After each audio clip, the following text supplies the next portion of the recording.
Ok, bonjour, troisième et dernière vidéo sur euh, la condition où est-ce qu'on a des groupes dépendants, ok? Donc où les gens sont testés en pré et en post. Imaginons qu'on a toujours quatre personnes, on s'intéresse à l'effet de la pilule sur la mémoire, on a calculé post moins pré pour chacun, puis ça nous donne 1.375 de moyenne des différences, écart type de 0.35, j'ai changé ça par rapport au dernier exemple, et puis on a un n de 4. Puis imaginons qu'on a fait un test d'hypothèse, puis notre unidirectionnel. En passant, je dois juste vous dire, si ça avait été un test d'hypothèse bidirectionnel, vous savez, ça aurait été quoi les hypothèses nulles, les hypothèses alternatives. L'hypothèse nulle aurait été que la moyenne des différences au niveau de la population est égale à zéro. Puis alternative, ça aurait été que la moyenne des différences au niveau de la population n'est pas égale à zéro. Okay? J'avais juste fait un exemple d'unidirectionnel dans la dernière vidéo, mais si ça avait été bidirectionnel, vous auriez utilisé ça, et vous auriez utilisé un T critique two-tailed, évidemment. Et donc, dans cette vidéo-ci, j'ai pas besoin de m'intéresser à ça nécessairement, donc je vais juste enlever ça. OK. Mais donc, imaginons qu'on a fait un test unidirectionnel, par exemple. Euh, là-dessus, et puis qu'on a trouvé que on rejetait l'hypothèse nulle. Mais on peut encore se demander cette question de la taille de l'effet. Vous vous souvenez qu'on avait parlé de la taille de l'effet en cours pour un test T à deux moyennes indépendantes. Ben, on peut aussi calculer ici le D de Cohen. Okay. Et le D de Cohen, c'est vraiment tout simplement la moyenne des différences sur l'écart type des différences. That's it. That's all. Ah, ça, c'est pas un P. Là. Ça commence à devenir mélangeant. C'est un D. OK? Donc, dans ce cas-ci, ici, on veut dire 1.375 ou 1.38 sur 0.35. Et ça nous donne 3.93, qui est une très grosse taille d'effet selon les critères que l'on avait vus en classe, parce que c'est beaucoup plus grand que 0.8. OK? Il y a une autre affaire qu'on peut faire aussi. Ouais, j'ai la place en bas ici. Je pense que j'ai la place, j'espère. J'ai une belle petite ligne. Quelle horreur. OK. Euh, un autre truc qu'on peut faire, c'est notre fameux intervalle de confiance. Est-ce qu'on peut se demander, bon là j'ai quatre personnes. Puis la différence entre quand tu donnes une pilule puis quand tu donnes pas la pilule au niveau de la mémoire pour ces quatre personnes-là, la différence est de 1.375.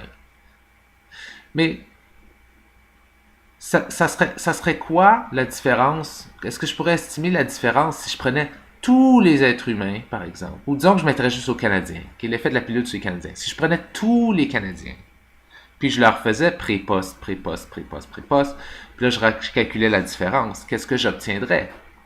Donc, dans le fond, j'essaye d'estimer ça ici. OK? Ben, il s'avère que je peux faire, comme j'ai toujours fait, je peux construire un intervalle de confiance. Par exemple, de 95% ou de plus ou de moins si je veux, mais je vais rester à 0.95 à 95% parce que c'est assez standard. Okay. Puis, il va suivre pas mal la même logique que je fais toujours. Okay. Pour estimer mu des différences, dans le fond, ça va être l'échantillon que j'ai trouvé, des différences. Okay. Plus ou moins, peut-être que vous me voyez venir, plus ou moins quoi? Ben, plus ou moins un T bidirectionnel pour 0.05 avec 3 degrés de liberté. Oh non, fais rien. Je recommence pas. Je recommence pas. Non.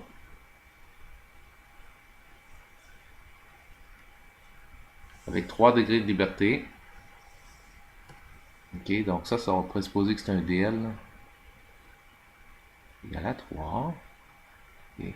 Puis en passant, si vous faites ça, vous allez trouver que c'est égal à 3.18.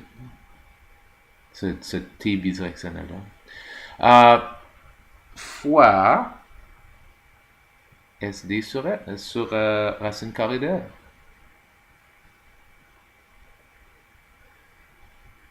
Okay?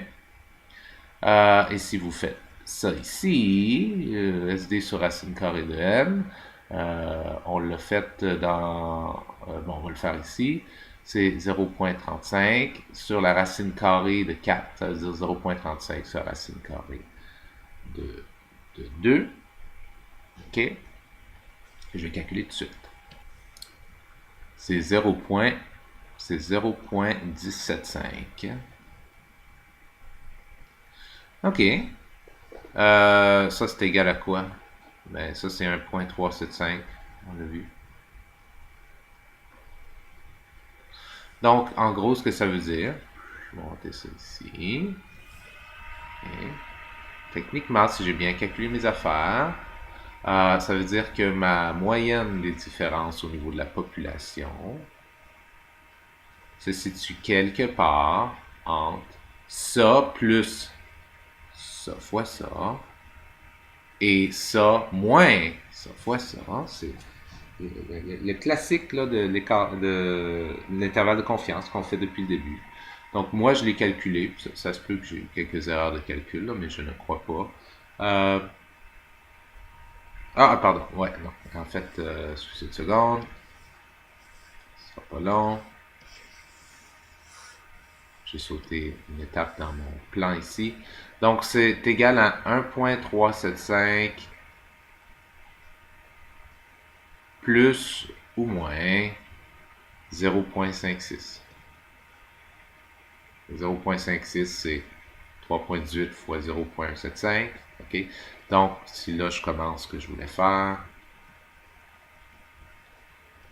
ça donne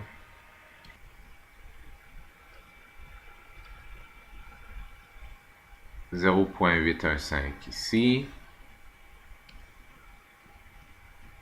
et 1,935 ici. Donc, 95% de chance qu'au niveau de la population, la différence entre poste et pré, la moyenne des différences entre poste et pré, se situe quelque part entre 0,815 et 1,935.